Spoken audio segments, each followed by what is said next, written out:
And if you're wondering, do those streamers work? Do they bird scare tape? Does that bird scare tape work? Keep the birds out of there? Not a chance. What it does is it keeps the big birds from flying through here, so that all the little ones feel safe in here. So the sparrows just keep nesting in here. I just can't. I've tried everything to get them out of here. If you're wondering how the mast raising pole works, it's fairly simple. We just got a line to the forward cleat there, and that's just an aluminium pole, bolts on there, and a couple of lines that go from here to the stanchions to keep it, the mast from moving either side too much as it goes up, and you just winch it up. I mean, it's pretty much a one-handed job, so it's quite simple.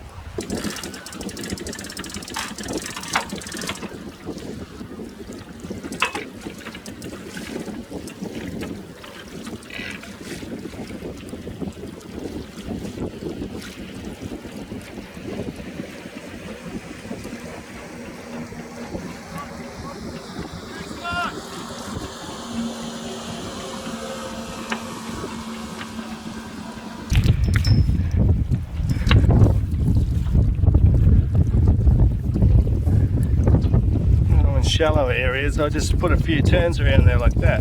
I don't cleat it off. That way when you hit the bottom it's got more give in it and you're less likely to damage your rudders.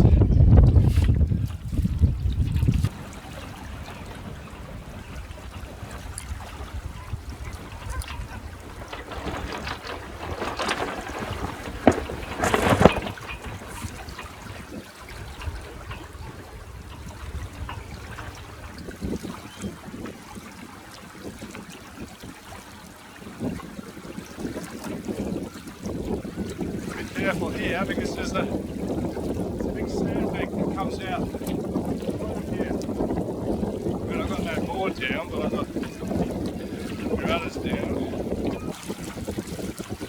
Half the time around here I just sail with the jib anyway. I mean, if I'm by myself, I just sometimes it's just a bit too much hassle in these tight channels. So I've got into trouble a couple of times by myself. So a lot of the time I'll just stick the jib out now.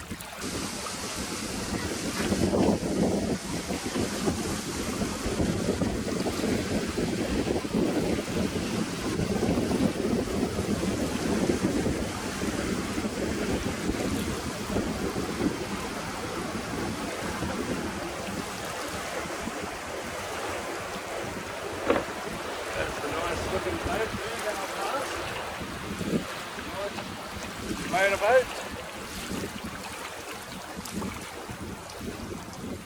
One day I will just give up on the sails and probably the motorboat. Although I see myself more with one of those Moreton Bay cruiser style boat or some sort of traditional boat. Mind you, I could never afford one of those modern things anyway. So obviously, water police down there. Water police. Well, I wish the water police would hang around up there more near Cabo Point, because there's just so many boats now. Just ignore the 6 knot zone. It's just out of control. And you know, the cars all drive on the beach there and everything. They just do whatever they want around there. One day I did see the police up there, the water police just hanging around, just zapping everybody that was down to the front.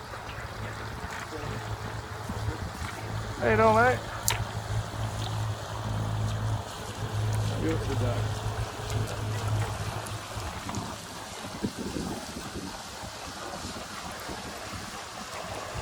Okay, there's the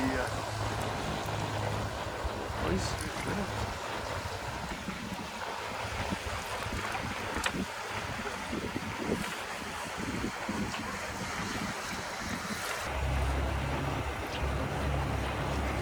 Boys up there and get into all those jet skis. The wind's it's like right behind us now. That's funneling through here.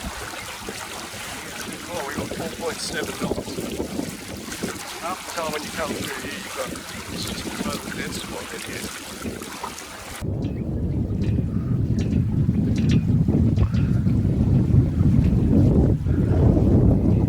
We got 4.1 knots, and that's with a bit of tide helping us along. Just not sure whether I want to put the main up or just keep toddling along like this.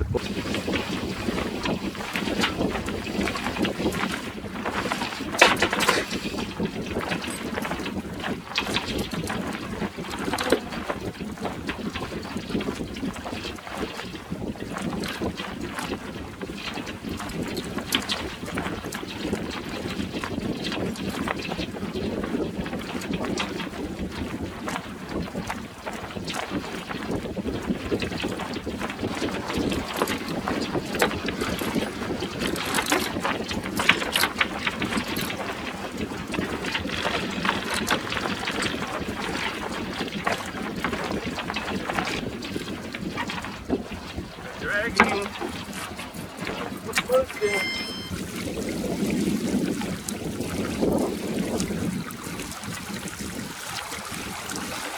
4.8 knots now.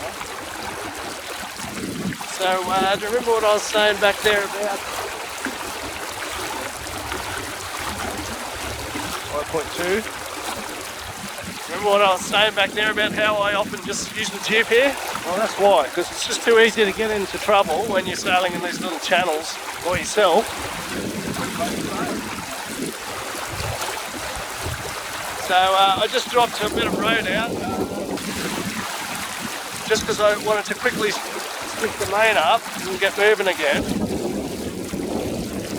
And I wasn't paying attention and I was dragging, wasn't I? So I dragged right over there with some mud bank.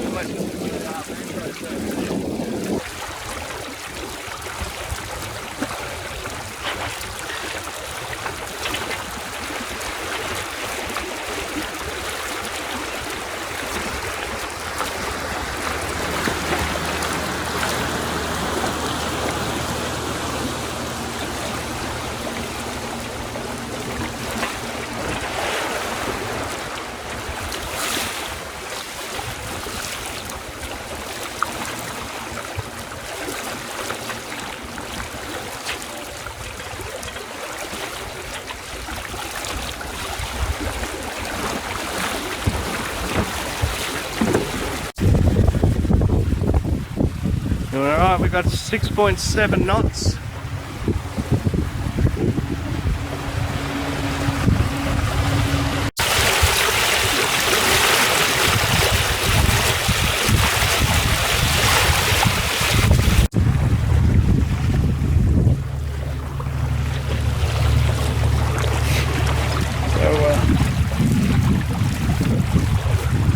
Probably could be trimming my jib right now.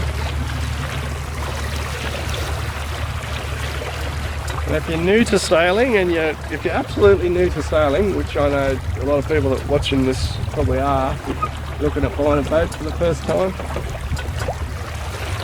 well, the first thing you want to do when you stick your sails up, you want to trim your jib first. And the thing you want to remember, or the thing that helps me, is front forward, bottom back, inside in, outside out.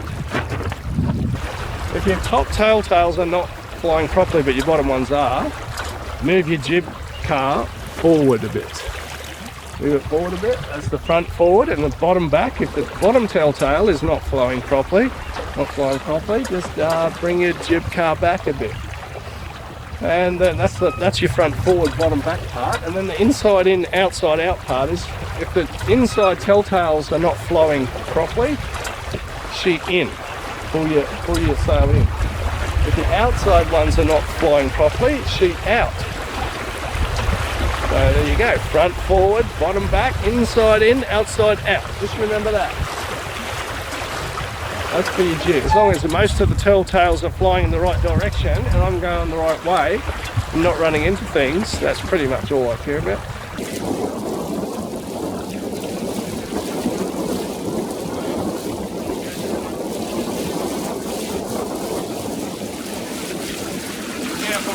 big mudbank going right out on our side just there. There's mudbanks everywhere. There's a mudbank over here.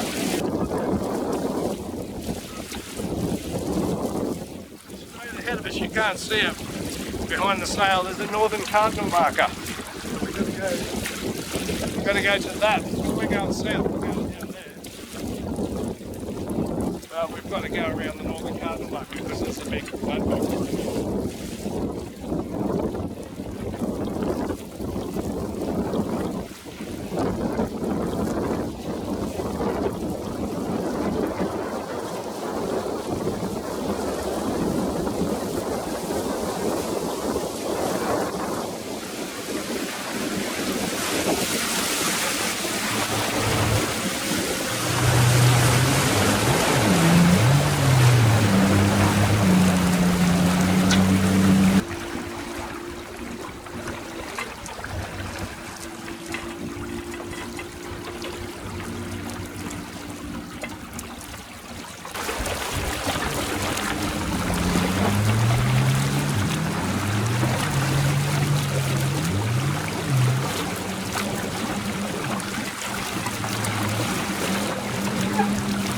Going straight downwind now on the sailing goose wing.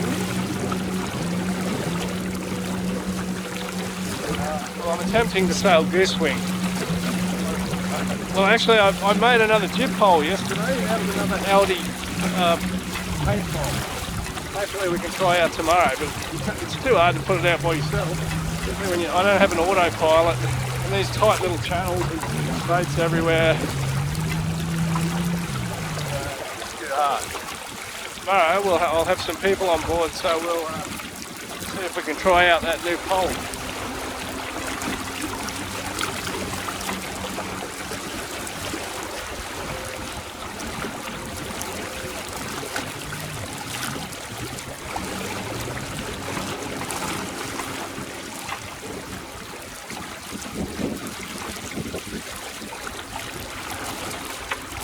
If you're buying one of these boats, right here on the Gold Coast, I would absolutely not recommend you come out here and put both sails out. On a calm day, you could go like, I wouldn't recommend you go through the seaway either for a while. But, it's just not a great area for sailing, really. Especially if you're just trying to work a boat out. You need to go out on the Moreton Bay for that on a good day. I would just be coming out here with putting one sail out.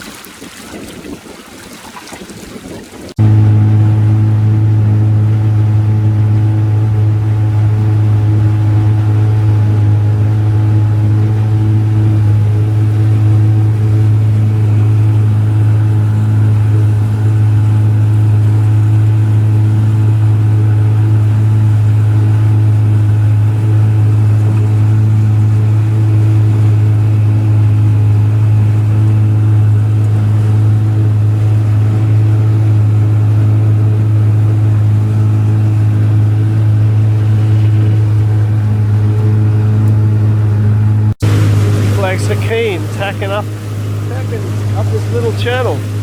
Unfortunately, I've just run aground, haven't I, in Southport.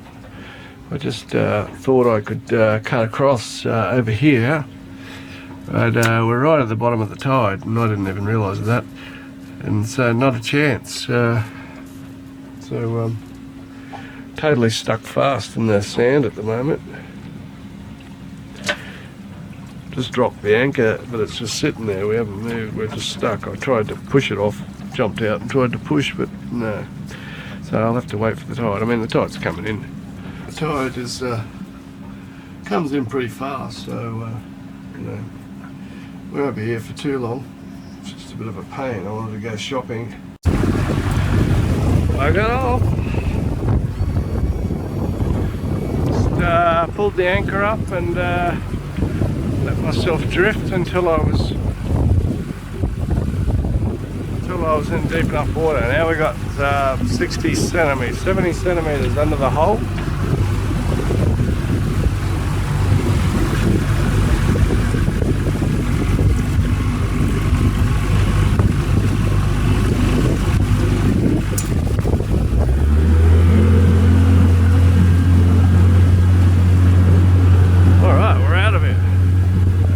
another half an hour wasted.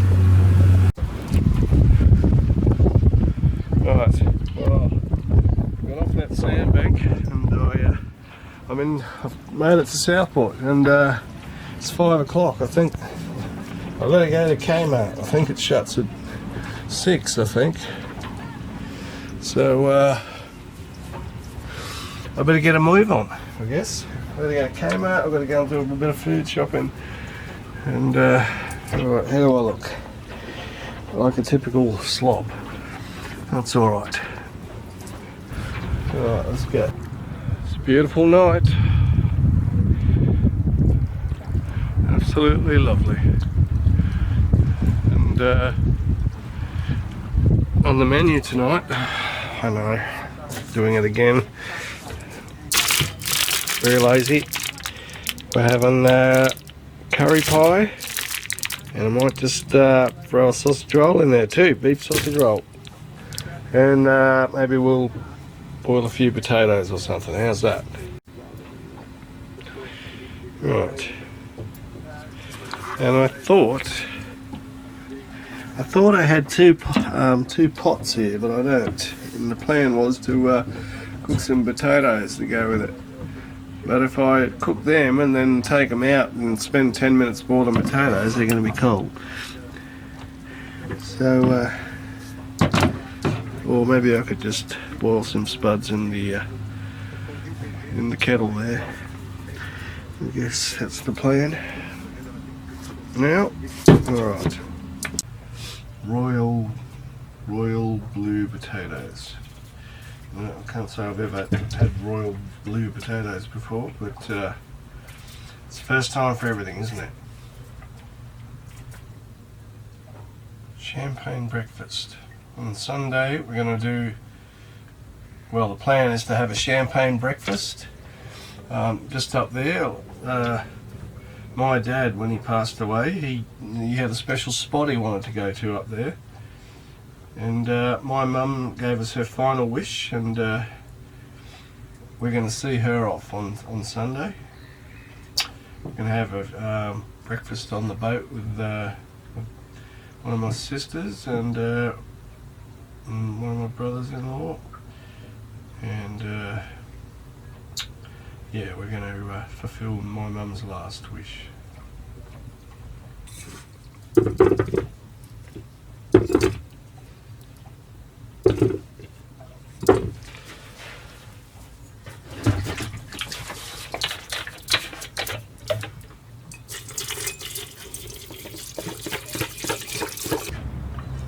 Oh, geez, that looks good.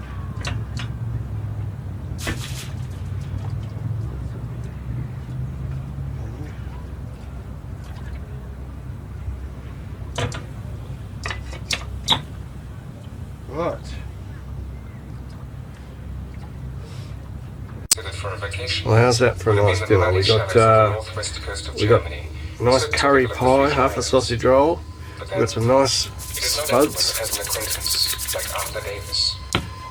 Yeah, we got a lovely bottle of beer, and we're watching a fantastic movie. We got is that coming out on the camera? Probably not, I don't know. But that's Riddle of the Sands, one of my all-time favourite movies. And what's fantastic about that is that it's now on. It's on YouTube in high definition. So just search for Riddle of the Sands, and you can download it or whatever from YouTube. But it's a fantastic story. If you like boats, especially if you like old traditional boats, you'll definitely like that movie. It's just it's a classic. Fantastic. So I'm going to enjoy my nice dinner now, and then I might play with my guitar for a little bit and just relax.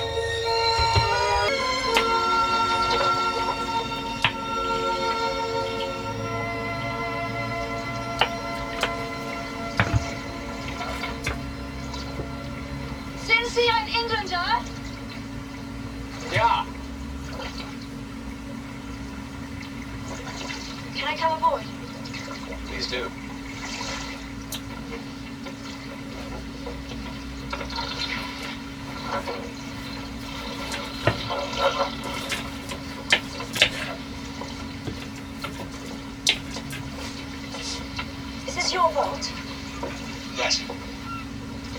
fridge is not much to look at.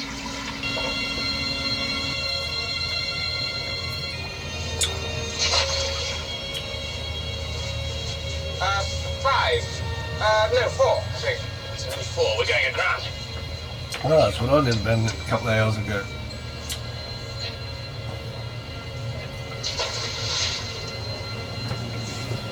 Damn it, it's only 4. 6 knots. It's night. He's doing about 20 knots at night through the 6 knot zone. Oh, geez, there's some morons around. Just absolute morons. That's the problem with the little sink drain that gets blocked up easy.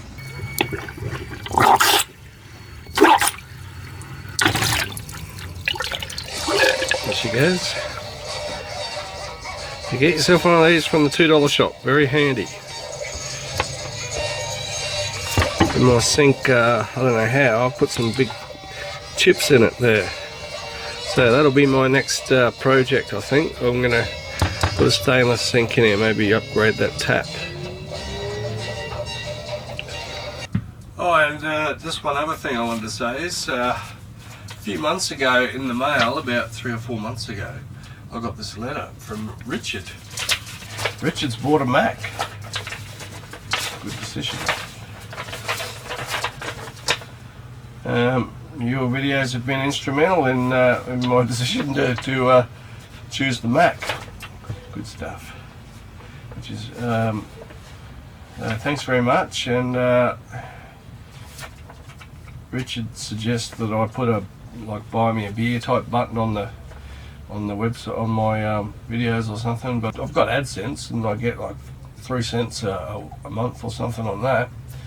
Now I think I actually get about $1 a day on that, so that's not too bad. Richard mentions like Simon Carter on it, and Simon's doing that buy me a beer type thing, but like I learn stuff from Simon all the time. His videos are fantastic, so he deserves to be having a buy me a beer button, and because I think his wife probably gives him about as much as my wife gives me. But he's got to sail his trailer, his boat up to Whitsundays, you know, and I just pot around and mess around. But Richard sent me a gift certificate, and Richard, I have to say that mate, that's too much. If I had your address, I would send this back because it's honestly too much. Me and the wife are just totally humbled by your appreciation and your generosity, your kindness in sending that to us. That's probably one of the next things I want to do when I get round to it. I mean, this has got me doing so much stuff at home, but I want to put a new sink in the galley and a new tap, and this is going to contribute significantly to that. You see, I would have had to ask Big Annie for the money to buy that new sink and tap, but now I can say, look, Richard's going to be halves. That's just awesome, mate. Thanks very much for that. Really appreciate it.